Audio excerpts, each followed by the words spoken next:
Hey, so I think one of the big things we're going to see alongside this COVID-19 outbreak and now shutdown is significant mental health issues.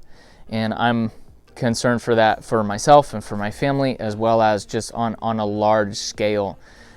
I think this will be more contagious and more widespread than even the virus itself. And so when my wife and I realized we're going to be at home with our 4 young kids, 9, 5, 3, and 2, for at least 42 days in a row, potentially longer, we realized we need a plan. We need some intentionality here for our own psychological well-being. And so the first, I want to share with you some of these tips as a help, as a guide, a template for you to take and run with. And so the first thing we did is create a schedule. We realized we cannot let these days just happen to us. We need some intentionality here. And so I would encourage you, tip number 1, create a schedule that reflects the kind of presence you want to have, the kind of focus you want to have, the type of person that you want to become during even this shutdown. Because our goals, who we're becoming, none of that is put on hold in the middle of this unimaginable situation. We're still becoming someone through this, and we want to continue intentionality through that process. So number 1 is schedule. Number 2, and these sort of build on each other.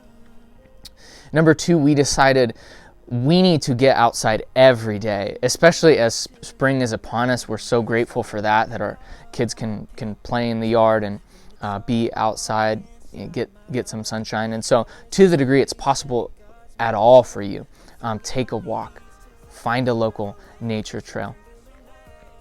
These sorts of things are well documented as far as contributing to mental health. Number 3, I would encourage you to find a way to express gratitude.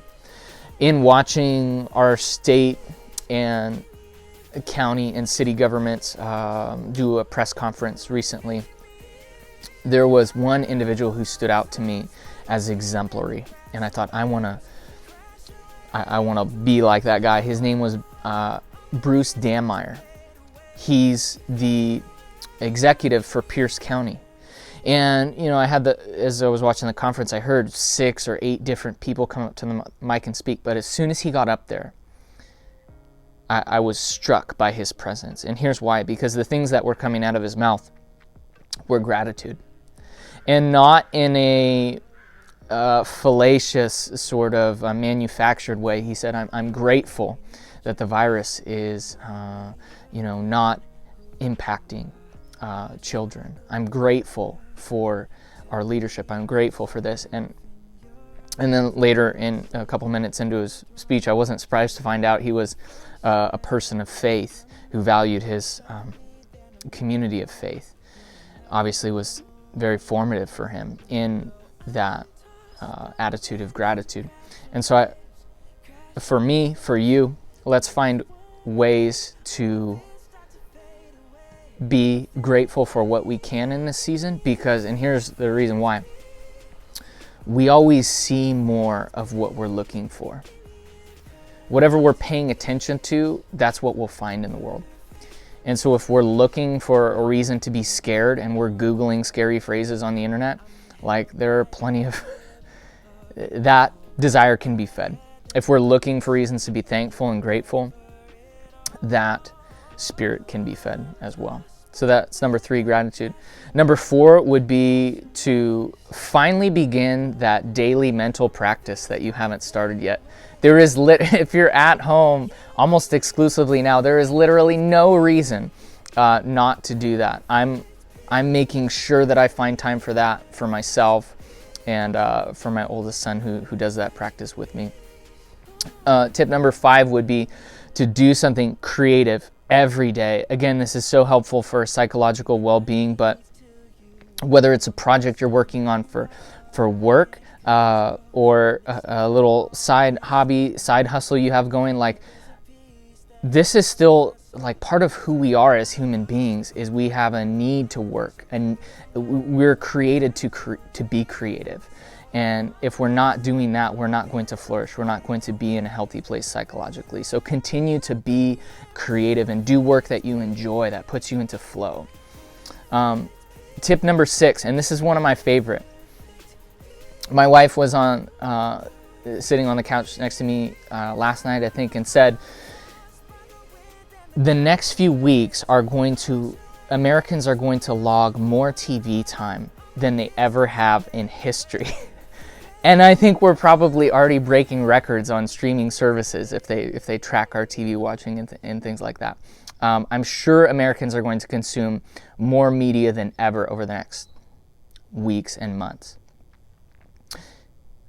Here would be my encouragement. With the wealth of the internet at your disposal, what if over the next 6 weeks you created, or however long this is, you created an intentional learning plan for yourself?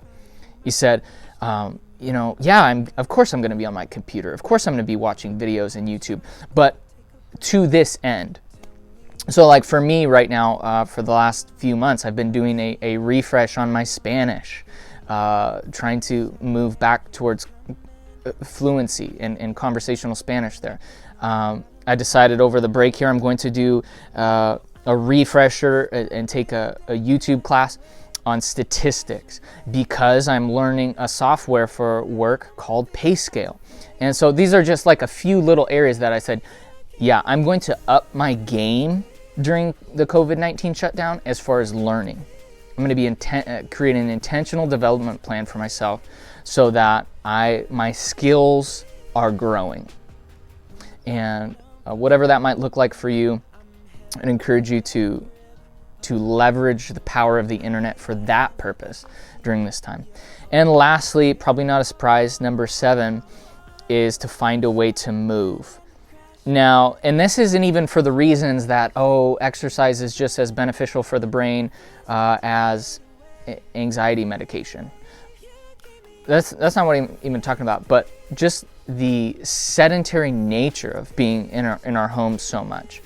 I know my body holds an enormous amount of tension, especially when I'm not moving regularly. I'll get back spasms and neck pains and things like that. So even if you hate exercise, do some lunges, do some air squats, do some push-ups, jog in place for a minute, whatever that might look like.